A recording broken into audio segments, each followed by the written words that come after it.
This is a five-star hotel, not a shelter. Richard Whitmore said it loudly enough for the champagne glasses to stop moving. The lobby of the Whitmore Grand fell into a silence so polished it almost looked intentional, as if even the chandeliers understood they were supposed to hold still. Aisha Coleman stood near the center of the marble floor with a damp cloth folded in one hand and a silver cleaning cart behind her, its small wheels still ticking from where she had pushed it too quickly across the entrance. She had only been trying to wipe up a spill before a woman in ivory heels slipped beside the welcome table. But Richard's eyes did not go to the wet floor, or the tilted glass, or the guests stepping around it. They went straight to Aisha's uniform, to her brown hands inside yellow gloves, to the name tag pinned neatly over her heart. Around them, Atlanta's most expensive Friday night fundraiser glittered in gold and cream. Men in dark suits murmured beneath soft jazz. Women with diamond bracelets lifted their phones halfway, not recording yet, just ready. A little boy near the staircase stopped chewing the strawberry from his dessert plate. Aisha felt all of it at once. The cold air from the revolving doors brushing the back of her neck, the lemon scent of the floor cleaner, the sharp sting of being seen only after being useful. Richard Whitmore crossed the lobby with the smooth anger of a man who had practiced control in mirrors. His white hair was combed back, his tuxedo perfect, his shoes reflecting the lights above. "Mr. Whitmore," Aisha said softly, keeping her voice low because she knew how quickly a quiet black woman could be called aggressive if her pain came out too clearly. There was champagne on the floor. "I was just making sure nobody fell." He looked past her, toward the guests, and smiled without warmth, as if apologizing for a stain. "Not here. Not tonight. I told housekeeping to stay behind the service doors during the reception." Aisha's fingers tightened around the cloth. The water inside it pressed against her palm, cold and trapped. She had worked 9 hours already, starting before sunrise at another building downtown, then taking the number 12 bus across town with aching feet and a turkey sandwich wrapped in foil inside her bag. She had not asked to be in the lobby. She had not asked to be noticed. She had only moved when someone might have gotten hurt. Richard's gaze dropped to the cart. Guests don't pay $600 a night to watch someone mop beside the donor wall. A few people looked away. That was the part that always hurt most. Not the insult itself, but the way good people suddenly became interested in flowers, watches, exit signs, anything except the person being humiliated in front of them. Aisha swallowed, feeling the small gold cross at her throat shift against her skin. Her mother had given it to her the day she started at the Whitmore Grand, saying, "Keep your head up, baby, even when they want your eyes on the floor." So Aisha did. She lifted her chin just enough to breathe. Richard turned to the security guard near the front desk. "Escort her out through the back." Now, the guard hesitated for half a second, and in that half-second Aisha heard every sound in the room grow larger. The ice settling in a glass, the hush of the automatic doors, the faint click of a camera lens from somewhere near the piano. Then, from the far side of the lobby, beyond the elevators and the tall arrangement of white lilies, a child's small voice trembled through the silence. "Where is she?" No one moved. Richard's face tightened, but he did not turn fast enough to see the little girl in the pale blue dress step out from behind a column, barefoot, shaking, clutching a torn stuffed rabbit to her chest. Her cheeks were wet. Her breath came in short, frightened pulls. The guests parted without understanding why. Aisha saw her before Richard did, and something in her chest stopped. The child looked straight past the suits, past the security guard, past her own father standing in command of the room. Her eyes found Aisha, and the fear in them broke open like rain against glass. For one breath, Aisha forgot the marble floor, the watching guests, and Richard Whitmore's order hanging above her like a closing door. All she saw was the little girl in blue standing near the elevators, her small toes curled against the cold stone, her stuffed rabbit pressed so tightly to her chest that one floppy ear bent beneath her chin. Aisha knew that look. It was not misbehavior. It was not drama. It was the look of a child trying to stay brave in a world too loud for her heart. Hours earlier, before the lobby filled with perfume, tuxedos, and the soft clinking of champagne glasses, Aisha had arrived through the employee entrance with rain on the shoulders of her navy jacket and sleep still sitting heavy behind her eyes. Her day had started at 4:45 in the morning in a small apartment on the east side of Atlanta, where the heater clicked too loudly and the kitchen window never fully shut in winter. She had warmed oatmeal for her mother, checked the pill organizer on the counter, and left a note beside a glass of water that said, "Call me if your back hurts again." Her mother, Lorraine Coleman, had once cleaned hospital rooms for 23 years, and now the same daughter she raised on double shifts and bus transfers was doing the kind of work most people only noticed when it was not done. Aisha never complained about it. Work was work. Floors needed shining. Sheets needed folding. Trash bags needed tying. A paycheck, even a small one, could keep medicine in the cabinet and groceries in the refrigerator. But inside the pocket of her uniform, tucked behind her key card and a travel pack of tissues, Aisha carried something no supervisor knew about. A small square of faded pink fabric, soft at the edges from years of being held. It had once been part of her daughter Naomi's blanket. Naomi had loved that blanket the way some children loved a favorite song. She used to rub the corner between her fingers whenever hospital machines beeped too loudly or nurses moved too fast.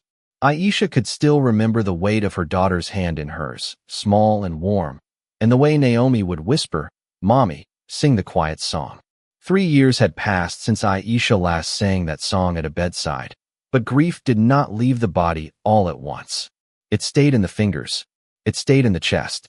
It stayed in the strange pull she felt whenever she heard a child crying behind a closed door.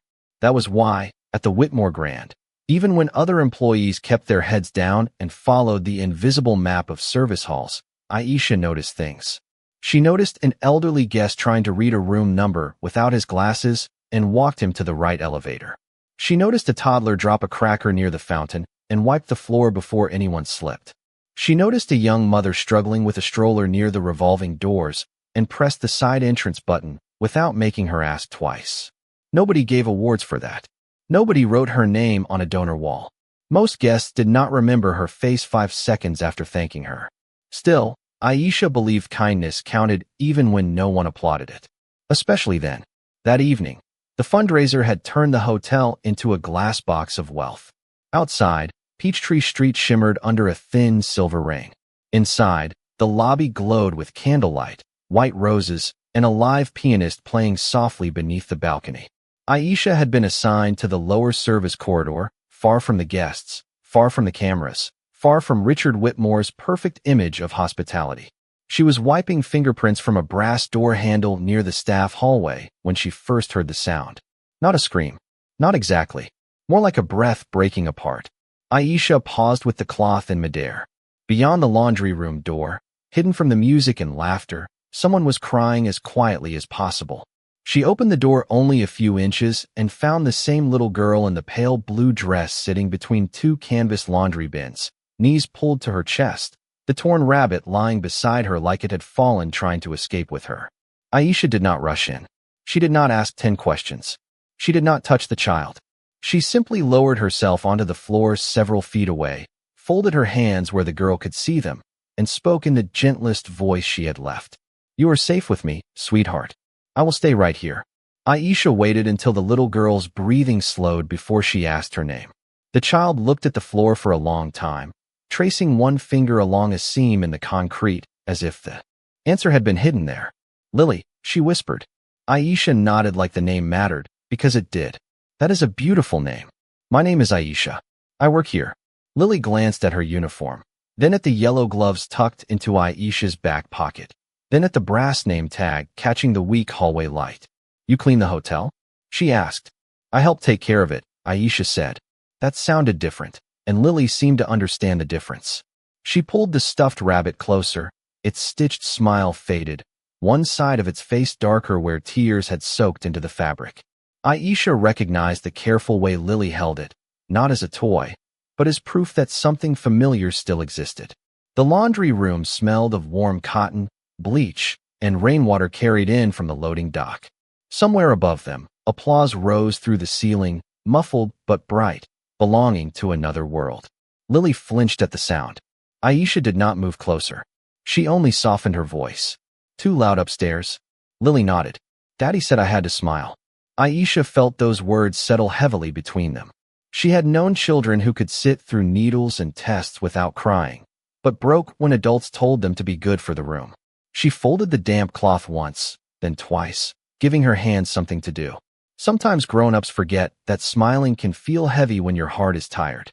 Lily looked up then, really looked, as if surprised that an adult had not corrected her. My mom used to sing when places were too loud, she said. Her voice thinned at the end. Aisha's fingers found the pink fabric in her pocket before she could stop them. My daughter likes songs too, she said gently. Lily's eyes moved to her face. You have a little girl? Aisha breathed in through her nose, slow and quiet. I did. For a moment, the machines in the next room seemed to hum lower. Aisha did not explain more. Children did not need every detail of an adult's grief to recognize its shape. Lily shifted the rabbit in her lap. Is she in heaven like my mom?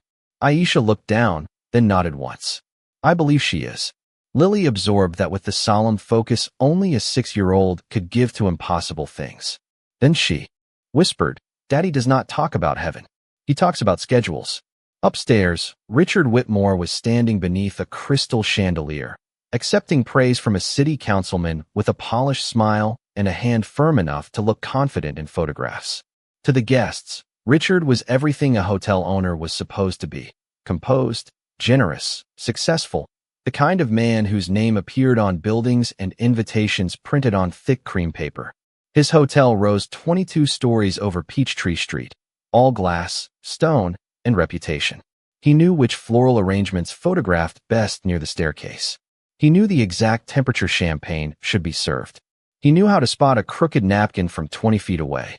What he did not know, not anymore, was how to sit beside his daughter without checking his phone. Since his wife, Caroline, had passed away 18 months earlier, Richard had built his life around control. He controlled the hotel. He controlled the staff. He controlled the public version of grief, neat and dignified, never messy enough to make donors uncomfortable. Lily had been given tutors, specialists, new dresses, private ballet lessons, and a bedroom with a painted ceiling full of stars. But at night, when the house became too quiet, she still carried her rabbit to the hallway and waited for footsteps that no longer came. Richard mistook that waiting for stubbornness. He mistook her silence for disobedience. He mistook fear for inconvenience. That evening, while he shook hands and thanked guests for supporting the children's hospital wing, he did not know his own child was sitting 2 floors below the ballroom lights with a black cleaner who had more patience in her tired hands than he had found in all his money. Back in the laundry room, Aisha hummed the first notes of the quiet song, barely louder than the rain against the service door. Lily's shoulders dropped. Her grip on the rabbit loosened. For the first time all evening, she looked less like the owner's daughter and more like what she truly was, a little girl who missed her mother and did not know where to put all that missing. Lily did not fall asleep, but the fear began to loosen its grip on her. It left in small ways first, in the way her shoulders lowered, in the way her toes stopped curling against the concrete, in the way she let the torn rabbit rest in her lap instead of crushing it to her chest. Aisha kept humming the quiet song, the same 3 soft lines her mother had hummed in hospital rooms when Naomi needed courage and there was nothing left to promise except presence. The laundry room light flickered once above them. A cart of folded towels stood nearby, stacked in perfect white squares, warm from the dryer. Aisha reached for one slowly, making sure Lily saw every movement, and placed it on the floor between them. For your feet, sweetheart. The stone gets cold down here. Lily looked at the towel, then at Aisha. You are not going to make me go back right now? Not until you are ready to stand, Aisha said. But your father will be worried. Lily's mouth tightened. He will be mad. Worried can look like mad when grown-ups do not know what to do with it. Lily seemed to think about that. Above them, another wave of applause rolled through the building, followed by the faint voice of someone speaking into a microphone. Lily pressed both hands over her ears. Aisha stopped humming and lowered her own voice until it was almost part of the warm machine noise around them. Look at me. Just count 5 things you can see. Lily blinked through tears. Towels. Your shoes. The rabbit. The door. The light. Good. For things you can feel. Lily rubbed her fingers over the rabbit's worn ear. Bunny. The floor. My dress. The towel. Aisha nodded. That is it. You are here. You are safe. The world upstairs can be loud, but it does not get to carry you away. Lily's breathing steadied again. She lifted the rabbit toward Aisha with careful trust.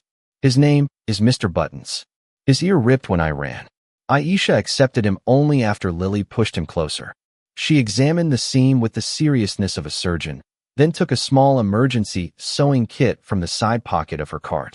Housekeeping was expected to fix small problems quickly: loose buttons, torn hems, split seams on pillowcases. Nobody had mentioned stuffed rabbits, but Aisha had mended enough of Naomi's toys to know where love usually broke first. She threaded the needle slowly. I can close this for now. It will not be perfect, but it will hold until someone gives him a proper repair. Lily watched every stitch. My mom fixed him better, she whispered. I bet she did, Aisha said. Mothers have a way of putting things back together so you can still feel the love in the seams. Lily looked down at Aisha's hands. Did you fix your little girl's toys too? All the time, even when she said she was too big for them. A small smile touched Lily's face and disappeared almost immediately, like sunlight behind a cloud. Daddy wants to send me to a school in Virginia, she said. He said it has horses and a lake and girls who know how to behave at dinners. Aisha paused, the needle held still between her fingers. Did he ask if you wanted to go? Lily shook her head. He told Mrs. Parker I need structure. The words sounded strange in her small mouth, too heavy and adult. Aisha tied off the thread and handed Mr. Buttons back. Sometimes children do need structure, but they need to be heard first. Lily hugged the rabbit, then whispered, Can you tell him? Aisha's heart ached with the impossible size of that request. She was a cleaner with a time card, a rented locker, and a supervisor who counted every minute she spent outside her assigned floor. Richard Whitmore was the name on the building. Men like him did not invite women like her into family matters. Still, Lily was watching her as if truth might be something an adult could carry upstairs without dropping. I can help you find the words, Aisha said, but they have to be yours. At that moment, the laundry room door opened hard enough to send cooler air across the floor. Mrs. Parker, Lily's private caregiver, stood in the doorway with a phone clutched in one hand and panic hidden under a sharp, polished voice. Miss Whitmore, there you are. Your father has half the staff looking for you. Her eyes moved from Lily to Aisha, then to the sewing kit, then to the towel beneath Lily's feet. The warmth drained from her expression. What is going on here? Aisha rose slowly, palms visible, voice calm. She was frightened by the noise upstairs. I stayed with her until she could breathe. Mrs. Parker hurried forward and took Lily by the hand before Lily had fully stood. We do not hide in service rooms with staff, sweetheart. Lily pulled back slightly. She helped me. I am sure she thought she was helping, Mrs. Parker said, but her eyes never left Aisha. In the hallway behind her, a woman in a silver dress had stopped near the open door, watching with narrowed curiosity. Aisha recognized her from the donor table, one of those guests whose whispers traveled faster than elevator bells.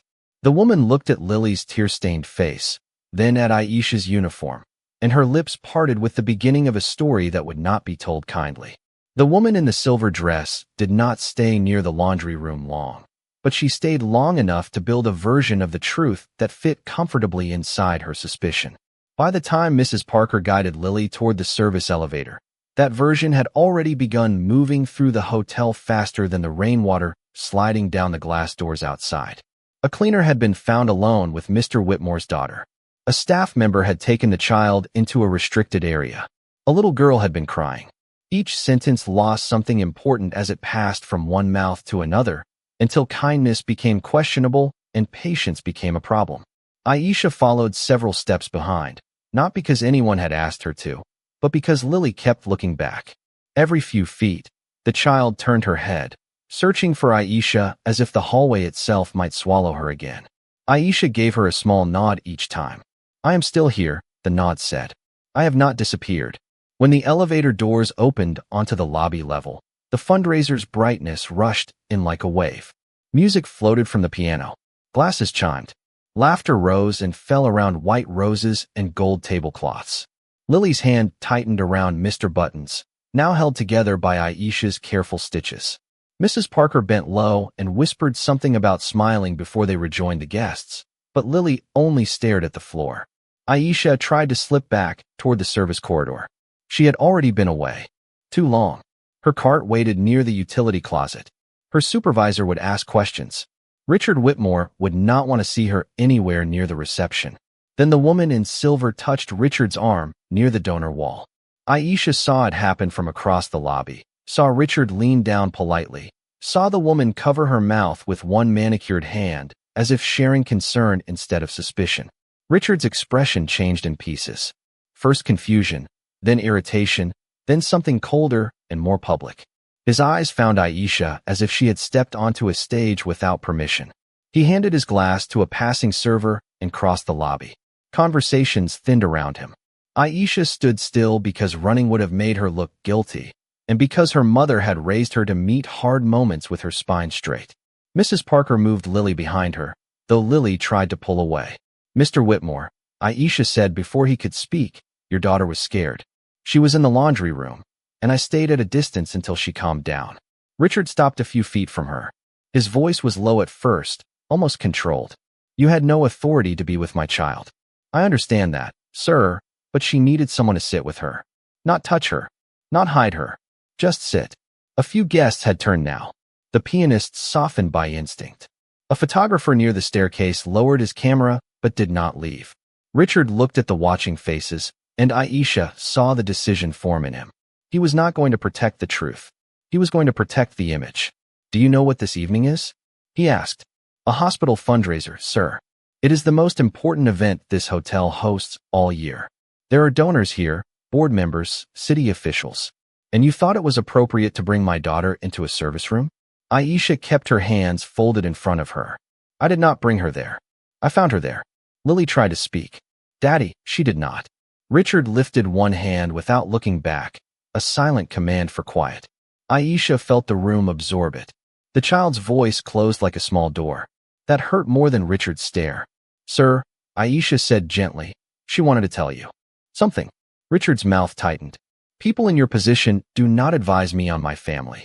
The words landed cleanly, without shouting, but the meaning spread through the lobby like smoke. Aisha heard a guest inhale. She heard Mrs. Parker shift her weight. She heard Lily's breath catch. The old familiar heat rose behind Aisha's eyes, but she did not let it fall. "I am not trying to advise you. I am trying to tell you your daughter is frightened." Richard's polished calm broke just enough for everyone to see the edge beneath it. "No, you are trying to justify crossing a line you should have known not to approach." He turned toward the security guard near the desk. "Take her to the back entrance and have human resources remove her from tonight's schedule permanently."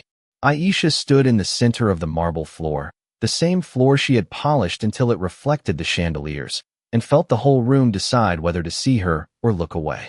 Most looked away. Lily did not. Her small face had gone pale, her rabbit clutched beneath her chin, its mended ear trembling with her hands.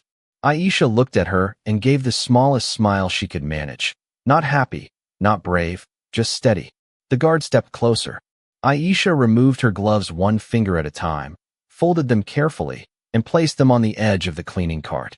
She would not give them a scene. She would not let their shame teach Lily that truth should bow its head. Then, somewhere beyond the elevators, a service door clicked open, and a voice from the staff radio cracked through the hush. "Miss Whitmore is not with the caregiver. We cannot find Lily." The radio message cut through the lobby like a wire pulled tight. For a moment, nobody seemed to understand it. The pianist's hands stopped above the keys. A server froze with a tray balanced near his shoulder. Mrs. Parker turned so quickly that her pearls clicked against each other, and Richard Whitmore's face lost its practiced color. Lily had been behind Mrs. Parker only seconds before. She had been there, small and silent, half hidden behind the caregiver's skirt, holding the rabbit Aisha had mended. Now the space behind Mrs. Parker was empty. Richard looked from the elevator doors to the front entrance, then toward the staircase, as if his money, his marble, and his cameras should have been enough to keep the world from taking one more person from him. "Where's my daughter?" he asked, but this time his voice did not sound like command. It sounded like fear dressed too quickly. Staff members began moving at once. Security spoke into earpieces. A manager hurried toward the front desk. Someone closed the revolving doors so no child could wander out onto Peachtree Street. Guests whispered behind raised hands, the fundraiser turning from luxury into panic one heartbeat at a time. Aisha did not move. She searched the room the way a mother searched, not by looking at doors first, but by remembering the child. Lily did not like loud places. Lily covered her ears when applause rose. Lily went low, hidden, away from light and voices. The service stairwell, Aisha thought. Or the laundry corridor. Somewhere small. Somewhere quiet. She took one step forward. "Mr. Whitmore," she said. Richard turned on her with desperate anger, the kind people use when terror has no other place to go. "You are still here? Get her out," he told the guard, even as his eyes kept darting across the lobby. Aisha stared at him, stunned by the stubbornness of his pride, even with his daughter missing. "Sir, Lily may have gone somewhere quiet. She does not need a crowd chasing her. She needs a calm voice." Richard's jaw tightened. "Not yours." The guard's expression tightened with discomfort, but he gestured toward the side hall. Aisha walked because two truths could live in her at once. She knew Richard was wrong, and she knew arguing in front of frightened people would only make Lily harder to find. The lobby blurred as she passed through it. White roses. Gold light. Faces turned away too late. The cleaning cart remained near the donor wall with her folded gloves resting on top, small and empty like hands that had been asked to stop helping. At the back entrance, the world changed temperature. The service hallway smelled of cardboard boxes, coffee grounds, and wet concrete. The door opened to the loading area, where rain fell in silver lines beneath a yellow security light. Aisha stepped under the narrow awning and felt the cold air touch the damp collar of her uniform. The guard stood a few feet behind her, unsure whether to leave or apologize. He did neither. Aisha reached up and unpinned her name tag. For a second, the metal rectangle lay in her palm, reflecting the security light. Aisha Coleman. Housekeeping. As if that was all there was to know. Her thumb moved into her pocket and found the faded pink square of Naomi's blanket. She pressed it between her fingers. The fabric was thin now, almost weightless, but memory made it heavy. She saw Naomi in a hospital bed too wide for her small body, heard the machines, smelled the plastic tubing and orange juice cups, felt the tiny hand gripping hers whenever the world became too bright. "Mommy, do not let go." Aisha closed her eyes. Rain tapped the metal awning above her in a slow, uneven rhythm. Inside the hotel, distant voices rose and scattered. Lily's name traveled through radios, hallways, mouths that had never truly said it with tenderness. Aisha opened her eyes and looked toward the gray service stairwell door near the dumpsters. It had not fully closed. A thin strip of warm light showed at the edge. Then she heard it.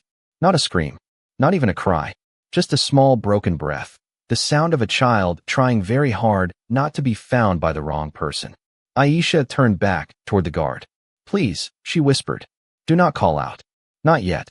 Aisha moved toward the stairwell door slowly, each step measured against the fragile sound on the other side. The guard lifted his radio, but Aisha raised one hand without looking back, and something in the quiet authority of that gesture made him lower it. She pushed the door open only a few inches. The stairwell smelled of damp concrete, metal railings, and the faint bleach from mop water stored below. Warm light buzzed overhead. On the third step from the bottom, half hidden behind the railing, Lily Whitmore sat with her knees pressed to her chest and Mr. Buttons tucked under her chin. Her bare feet were wet from the loading area floor, and one ribbon from her pale blue dress trailed loose against the gray step. She looked up when the door opened, eyes wide and terrified, but when she saw Aisha, the fear did not vanish all at once. It softened, the way a storm softens before it decides to pass. Aisha lowered herself to the floor just outside the doorway, keeping space between them. "It is me, sweetheart," she said, barely above a whisper. "Nobody is going to grab you. Nobody is going to make you talk fast." Lily's bottom lip trembled. "Is Daddy mad?" Aisha felt the question go through her deeper than it should have. "He is scared," she said. "And sometimes scared people use the wrong voice." Lily hugged the rabbit tighter. "He sent you away." The words were small, but they carried the whole lobby inside them. Aisha looked down at her name tag, still resting in her palm. "He tried to." Lily shook her head, tears sliding silently down her cheeks. "I heard him. He said people like you." Aisha closed her fingers around the metal tag. Behind her, the guard turned away, ashamed without knowing what to do with the feeling. In the distance, doors opened, shoes hurried, radios crackled. Richard's voice came from the hallway, sharp with panic. "Lily." Aisha did not stand. She did not reach for the child. She only said, "Your father is coming. You get to choose how close anyone comes." Richard appeared at the end of the service hall with Mrs. Parker, two managers, and several guests gathered behind them as if fear had pulled the entire party into the back of the hotel. His tuxedo was still perfect, but his face was not. He saw Lily in the stairwell and stopped so abruptly that Mrs. Parker almost walked into him. "Lily," he breathed. And for 1 second, he was not a hotel owner, not a donor, not a man whose name was carved into stone. He was just a father seeing the place where his daughter had hidden from the world he built around her. He stepped forward with both hands open. "Come here, baby." Lily flinched. The movement was tiny, but everyone saw it. Richard saw it too. It struck him harder than any accusation could have. His daughter looked at him, then past him, toward the woman standing in the rain-dim light of the service door, the woman he had humiliated minutes earlier, the woman whose uniform he had treated like a warning sign instead of a life. Lily rose on shaky legs. Mrs. Parker reached out, but Lily moved away. Richard swallowed and bent slightly, trying to make himself smaller, softer, almost kneeling. "It is all right. I am here now." Lily walked toward him. For 2 steps, hope crossed his face. Then she turned. She went around his outstretched hands, past Mrs. Parker, past the managers, past the guests whose whispers had started this chain of shame, and ran straight into Aisha's arms. Aisha caught her gently, dropping to one knee so the child did not have to climb into comfort. Lily buried her face against Aisha's shoulder and sobbed, not loudly, but with the exhausted relief of someone finally reaching the only safe shore in sight. Aisha closed one arm around her back and kept the other visible, steady, respectful even in love. "I have you," she whispered. "You are safe." The hallway went silent. Richard stood with his hands still open, empty now, staring at his daughter wrapped around the black cleaner he had ordered out like she was something that did not belong in his lobby. Lily lifted her wet face just enough to speak, her voice muffled against Aisha's uniform. "She is the only one who heard me." No one moved. The words traveled through the service hall, past the silver carts and stacked linen bins, past the donor pearls and polished shoes, until they reached Richard and took from him the last place to hide. Richard Whitmore did not speak at first because there was nothing left in him that sounded honest. The service hallway held him in place, surrounded by wet footprints, stacked towels, silent employees, and the daughter who had chosen safety over status in front of everyone. Lily stayed folded against Aisha's shoulder, one hand gripping the front of her uniform, the other still wrapped around Mr. Button's. Aisha held her carefully, not like she owned the moment, but like she understood how fragile it was. Richard looked at the mended ear of the rabbit, the small uneven stitches, the thread pulled tight by tired hands that had never been paid to care that much. Then his eyes dropped to Aisha's name tag, pressed inside her closed palm. For the first time that evening, he read her name as if it belonged to a person and not a department. Aisha Coleman. He swallowed, and the sound was almost painful in the quiet. Mrs. Parker started to say something, but Richard lifted his hand, not sharply this time, only enough to stop another excuse from entering the hallway. "I want the security footage from the lower corridor," he said, his voice lower than before. "Now." A manager hurried away. Nobody moved after that. The minutes stretched thin. Rain tapped against the loading dock door. Lily's breathing slowed against Aisha's shoulder, and Aisha began the quiet count again beneath her breath, not a song this time, just numbers soft enough for only Lily to hear. 1, 2, 3, 4. Richard watched his daughter follow the rhythm. He had seen specialists charge hundreds of dollars an hour for techniques that had never reached her this gently. He had bought every expert, every solution, every polished promise, and somehow the person he had pushed toward the back entrance had done what all his control could not do. When the manager returned with a tablet, the crowd tightened around the screen. The footage showed Lily entering the laundry room alone, small and shaking. It showed Aisha noticing the sound and stopping at the door. It showed her sitting several feet away, palms open, never crowding the child, never forcing touch, never taking her anywhere. It showed Lily offering the rabbit. It showed Aisha sewing the ear with patient hands. It showed the truth so plainly that even the guests who had whispered could not pretend confusion anymore. Richard stared at the screen until his reflection appeared over the video, pale and broken in the glass. "Turn it off," he said. The manager lowered the tablet. Richard stepped toward Aisha. then stopped when Lily tightened her grip. He understood the warning and stayed where he was. His voice changed when he spoke again. It did not fill the hall. It barely crossed it. "Miss Coleman, I was wrong." Aisha looked at him over Lily's head, her eyes tired, steady, and unreadable. Richard turned slightly, so the employees and guests could hear him too. "I judged you. Without listening. I embarrassed you in front of people who should have seen me do better. And I made my daughter feel smaller when she needed me to kneel down and hear her." The words seemed to cost him something real. Aisha did not rush to comfort him. She did not smile to make the room feel easier. She only shifted Lily gently so the child could breathe. "Your daughter was not trying to ruin your evening," Aisha said. "She was trying to survive it." Richard closed his eyes for a moment. When he opened them, they were wet but clear. He slowly lowered himself until one knee touched the hallway floor, not for drama, not for cameras, but because his daughter was still small and he had spent too long standing above her fear. "Lily," he said, his voice shaking. "I am listening now." Lily turned her face just enough to look at him. Aisha loosened her arm, but did not let go until Lily chose it herself. The little girl stayed close to Aisha, but her eyes remained on her father.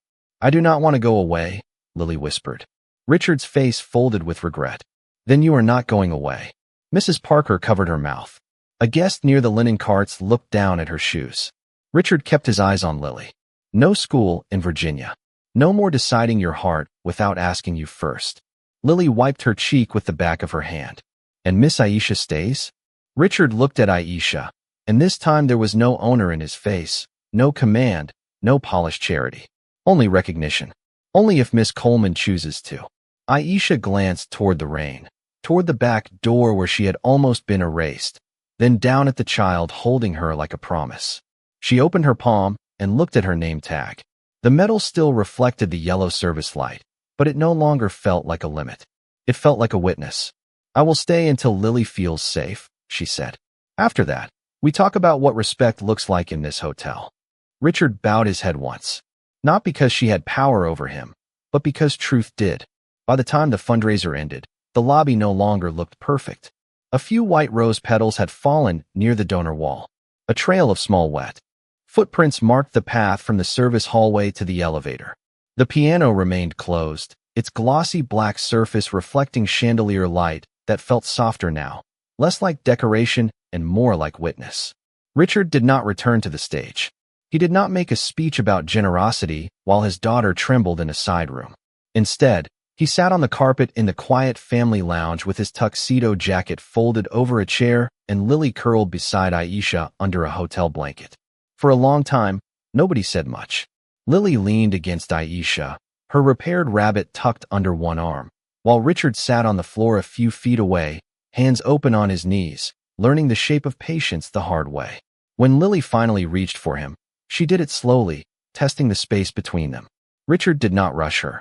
He only moved closer when she nodded. Aisha watched his hand hover, then settle gently over his daughter's fingers, and something inside the room loosened. Not everything was healed. Real hurt never vanished just because a powerful man felt sorry. But the first true repair had begun, and like the stitches in Mr. Buttons's ear, it did not need to be perfect to hold. The next morning, before the hotel opened for breakfast service, Richard called a staff meeting in the same lobby where Aisha had been humiliated. No donors were there. No cameras. No polished audience.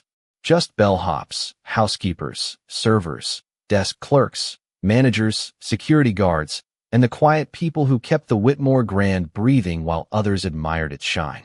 Aisha stood near the back, wearing her Navy uniform and the same name tag. Her mother had needed help getting to a doctor's appointment that morning, and Aisha had nearly stayed home, but Lorraine had squeezed her hand and said, "Baby, when truth opens a door, walk through it standing tall." Richard faced the staff and read from no paper. He apologized to Aisha by name. He said she had protected his daughter when he had failed to listen. He said no uniform in his hotel would ever again be used as a reason to ignore someone's humanity. Then he turned to Aisha and offered her a new role leading a family care program for lost, overwhelmed, and grieving children inside the hotel. Aisha did not answer quickly. She asked about pay, authority, training, and whether housekeeping staff would receive respect before emergencies made their kindness visible. Richard said yes to each condition, not with the impatience of a man granting a favor, but with the humility of one repaying a debt he could never fully calculate. 1 month later, the lobby looked different in ways only the people who worked there noticed first. A quiet room had been opened near the front desk with soft chairs, low lights, picture books, and a small sign that read Family Care. Staff members were trained to kneel when speaking to frightened children, to ask before touching, to listen before solving. Aisha's cart no longer sat behind the service doors. Her desk stood near the lobby windows, where morning light crossed the marble floor in long, warm bands. On her first official day, Lily ran in wearing yellow rain boots even though the sky outside was clear. She carried Mr. Buttons in one hand and a small velvet box in the other. Richard followed behind her, slower, quieter, no longer filling every room before he entered it. Lily opened the box and lifted out a new name tag. Aisha Coleman, Family Care Director. Aisha held it in both hands. The metal caught the sunlight, and for a moment she saw not just her own reflection, but her mother's tired smile, Naomi's small fingers, the laundry room floor, the rain at the back entrance, and every invisible worker who had ever been told they did not belong where their kindness was needed most. Lily reached up and pinned the tag to Aisha's blazer with careful concentration. Richard stood a few steps away, his eyes lowered, giving the moment the space it deserved. No applause rose. No music swelled. Outside the glass doors, Peachtree Street moved through another ordinary Atlanta morning. Inside, a little girl slipped her hand into Aisha's, and the marble floor that had once held shame now held something quieter, stronger, and far more difficult to erase.